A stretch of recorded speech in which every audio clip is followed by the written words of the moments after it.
Cette fois, l'histoire se déroule dans cet immeuble de 30 logements. On va aller à la rencontre d'un homme qui dit vivre le calvaire dans son appartement depuis 18 mois. On donne des coups de pied avec des talons, comme ça, pam, pam, comme ça, où il bouge, il pousse les meubles. Il dit que ses voisins du haut font du bruit sans cesse, parfois très tard dans la nuit et de façon répétitive. Toute la journée, parfois, c'est minuit, n'importe quelle heure, et vous sentez quelque chose, quelqu'un qui traîne des choses, par exemple, un truc comme ça. Il a enregistré des dizaines d'extraits audio.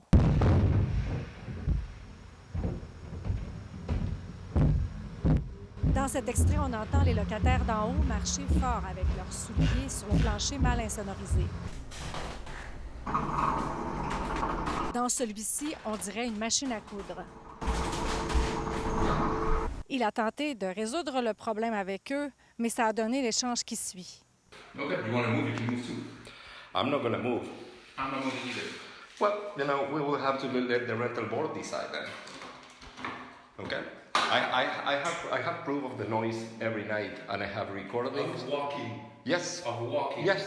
But it's not What do you want walking. me to do? You want me to stand and not sit because you're sleeping at 9 p.m.? I have a Look. to walk. Look. La situation chez lui est devenue tellement insupportable qu'il a dû aménager un lit dans son bureau au Collège Vanier. Parce que c'est ça que vous avez entendu, sont des choses qui se passent 4 heures du matin, 3 heures du matin, 5 heures de l'après-midi. Et là, bien, il vient d'appeler la police parce qu'il a découvert que des œufs pourris ont été déposés à l'entrée de son appartement. Sur les œufs, il y a des insultes écrites en hébreu. Il faut dire que son propriétaire lui a aussi offert de l'argent à quelques reprises pour qu'il quitte. Il me dit qu'il est en train de parler à tous les locataires pour savoir s'il avait quelqu'un intéressé à partir pour 2000 pièces.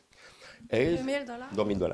Donc, je ne pouvais pas me donner le luxe de quitter un appartement qui était très abordable pour moi, mais je vois que maintenant, c'était la mauvaise décision.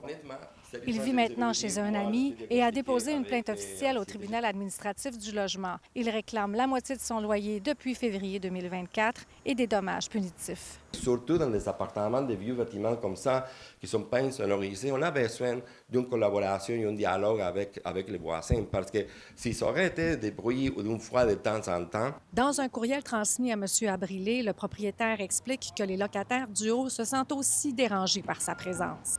Il nous a été impossible de les joindre. Nous avons tenté de contacter le propriétaire de l'immeuble sans réponse. À Montréal, Véronique Dubé pour Nouveau Info.